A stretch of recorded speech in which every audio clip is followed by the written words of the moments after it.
राधे राधे, सुप्रभात, good morning. Hello friend, कैसे हैं आप सभी का मेरे न्यू ब्लॉग में स्वागत है। Welcome to my YouTube channel Vasant Pandit blog Facebook पे। तो दोस्तों, सर्वप्रथम आप मेरी वीडियो देख रहे हैं, आपका दिल से धन्यवाद। तो दोस्तों, देख रहे हैं वीडियो को लाइक कमेंट भी कीजिए। और सबसे पहले आपको कराते हैं प्रभु के दर्शन। बिना प्रभु के कोई जीवन नहीं है। श्री राम जय राम जय जय राम। तो दोस्तों, आज से लग गए श्राद्ध, पार्वण श्राद्ध। आज पूर्णिमा का श्राद्ध है। तो श्राद्धों में पितरों को याद करने से घर में पितृ दोष दूर होता है। सभी को अपने पितरों को याद करना चाहिए। तो कोई तर्पण करके याद करता है, कोई श्राद्ध करके करता है, कोई जो है दान पुण्य करके याद करता है। सबका, कोई ब्राह्मण को भोजन करा के पितरों को याद करता है। तो सबका दोस्तों अलग अलग ढंग होता है। तो इस पितृपक्षों में नियमों का पालन करना चाहिए, क्योंकि इन 16 दिन पितृ हमारे घर में आते हैं। सभी के पितृ होते हैं, क्योंकि ऐसा होता है जब पितृ हैं तभी हम भी हैं। पितरों के बिना हमारा, अगर जब हमारे पितृ इस संसार में आए तभी हम भी आए। तो यही हमारे सनातन धर्म की मर्यादा है। उम्मीद करते हैं आप सब अपने पितरों को प्रसन्न रखेंगे और आपके पितृ आपको आशीर्वाद देके जाएंगे, क्योंकि ऐसा होता है पितृ आशीर्वाद दें, अन्न धन सुख इस संसार में कहते हैं सब कुछ मिलता है। तो बहरहाल देखिए, हमने भी सुबह सुबह तर्पण कर लिया और अब तैयार होकर निकलते हैं। आज से श्राद्ध शुरू है, तो श्राद्ध करने जाना पड़ेगा। आज पूर्णिमा का श्राद्ध है, तो वही पंडितों का काम है दोस्तों। बस निकलते हैं तैयार होके। श्री राम जय जय राम, राधे कृष्ण। वो सब नीचे जाते हैं, तो तैयार होते हैं, फिर जाना है श्राद्ध का। अभी शाम के 4 बजे हैं और अभी बढ़िया मौसम ऐसा हो रहा है, भयंकर गर्जना हो रही है। और ऐसी गर्जना मुझे डर जैसी लग रही है दोस्तों। जब आसमान से बिजली गिरती है ना बार बार, तो हर कोई के मन में डर जैसा बैठ जाता है। तो अभी ऐसे हो रहा, बाहर बारिश का मौसम होता और भयंकर बिजली की गर्जना हो रही। तो कोई कई आज की दिनचर्या ही रही। तो एक जगह श्राद्ध करने गए थे, फिर घर आए, खाना किया, थोड़ी देर आराम किया। अभी शाम के 4 बजे है और आज चंद्र ग्रहण भी है। और रात के 10 साढ़े 9 से रात 1 बजे तक चंद्र ग्रहण रहेगा। तो भोजन भी जल्दी कर लिया था। तो आज से श्राद्ध भी शुरू है और अभी आज आपको श्राद्ध की कुछ बातें भी बताएंगे, श्राद्ध ये पार्वण श्राद्ध के बारे में। तो अभी बस जैसी छत में घूम रहे हैं, बिजली बहुत कड़क रही थी।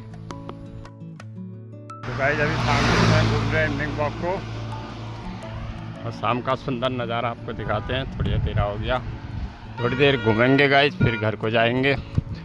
तो आज घर ही पर थे सुबह, जैसे कि आज पूर्णिमा का श्राद्ध है मैंने बता दिया, तो बस उसके बाद घर ही पर थे। तो अभी दिन में भोजन हो गया और अभी शाम को चंद्र ग्रहण है। तो पूजा पाठ तो कुछ करनी है नहीं, और तालीम भी पता नहीं होती है नहीं होती है। तालीम होगी तो वहाँ जाएंगे, जहाँ तक है नहीं होगी। तो थोड़ी देर घूम रहे हैं, उसके बाद घर को जाएंगे। तो तालीम की कुछ वीडियो पुरानी है वो दिखाएंगे आपको। तो थोड़ी देर घूमते हैं, तो फिर घर को जाते हैं गाइस। तो अभी मेन रोड को निकल गए हम घूमते घूमते। शाम का समय, प्यारा सुंदर समय। तो आप घर को जा रहे हैं गाइस। राधे राधे, जय श्री राम, ओम नमो नारायण। तो दोस्तों, आज की दिनचर्या आपको दिखाई। दिनचर्या क्या, आज बस दिन में बारिश आ गई थी, श्राद्ध पक्ष है। और वैसे भी अभी 9 बजे है और 9:30 से 9:45 से करीब चंद्र ग्रहण लग रहा है, रात के 1 बजे तक। तो पूजा पाठ करनी थी नहीं, सुबह कर ली थी। तालीम भी हो रही, क्योंकि मैं तालीम में गया भी नहीं, ग्रहण की वजह से हमने कहा तो भगवान का नाम ऐसे लेंगे। तो अभी दोस्तों, मेरा जो सफ़र है संघर्ष का चल रहा है। देखिए, फिर भी मेरी एक धारणा है, मैं ब्लॉग से जानकारी ज़रूर आप लोगों को दूंगा, चाहे जो भी मेरी वीडियो देख रहे हैं। तो दोस्तों, अभी जो है श्राद्ध पक्ष चल रहे हैं, तो आप सभी अपने पितरों का श्राद्ध कीजिए। उससे घर में पितृ दोष नहीं होता है। और ये जो सनातन की मर्यादा है, सनातन धर्म की धरोहर है, जो हमारे संस्कार हैं वो हमें सब पितरों से ही मिलते हैं। तो श्राद्ध के बारे में मैं अभी कुछ जानकारियाँ दे रहा हूँ। जैसे कि तर्पण है, श्राद्ध तर्पण तो कहते हैं 16 श्राद्ध में नित्य करना चाहिए अपने माता पिता के। तर्पण का मतलब होता है पितरों को जल से तृप्त करना। अब यहाँ पर आपको बताते हैं कि कुशा से हम क्यों तर्पण करते हैं। एक तो कुशा में ब्रह्मा विष्णु महेश तीनों देवों का वास होता है। कहते हैं जो कुशा की नोक होती है बहुत बारीक होती है और उस कुशे की नोक से ही पितरों को जल मिलता है। तो इसीलिए बिना कुशा के पितृ आपका जल स्वीकार नहीं करेंगे, ये शास्त्रों में लिखा है। तो तर्पण करना चाहिए और तर्पण की विधि यही है कि आप इस तरह से अगर करेंगे, पहले तो देवताओं को ऐसे दीजिए सीधी जनेऊ से, और फिर कंठारोहण करके सप्त मनुष्यों को ऐसे दीजिए, उसका मुंह नीचे को होना चाहिए। और उसके बाद अगर आप पितरों को दे रहे हैं तो अपसव्य बाईं ओर जनेऊ करके, तो इस अंगूठे से ऐसे सारे पितरों का नाम लेके आप सूक्ष्म विधि से तर्पण कर सकते हैं। और अगर आप किसी पंडित से कराएं तो और अच्छी बात है, क्योंकि विधि विधान से हो जाता है। कुल मिला के पितरों के प्रति श्रद्धा होनी चाहिए। तो दोस्तों अब आपको बताऊंगा श्राद्ध कितने प्रकार के होते हैं। श्राद्ध जो होते हैं, एक तो होते हैं एकादिष्ट श्राद्ध। एकादिष्ट श्राद्ध जो होता है, जो जिस तिथि को मृत होते हैं वो एकोदिष्ट श्राद्ध होता है, केवल उन्हीं का श्राद्ध होता है। और दूसरे श्राद्ध होते हैं पार्वण श्राद्ध। पार्वण श्राद्ध जो होते हैं सभी पितरों के होते हैं। और तीसरा होता है एकापार्वण। एकापार्वण उसका होता है जो श्राद्ध की तिथियों में जो इस संसार से मृत हो गई है, क्योंकि ऐसा होता है एकापार्वण श्राद्ध में जो होता है वो साल में एक ही बार होता है। उसी श्राद्ध तिथि को पड़ता है जिस दिन वो इस संसार से गए। और अब बताते हैं पिंड की बात। पिंड जो है, जैसे पार्वण श्राद्ध है, पार्वण श्राद्ध में पिंड जो है,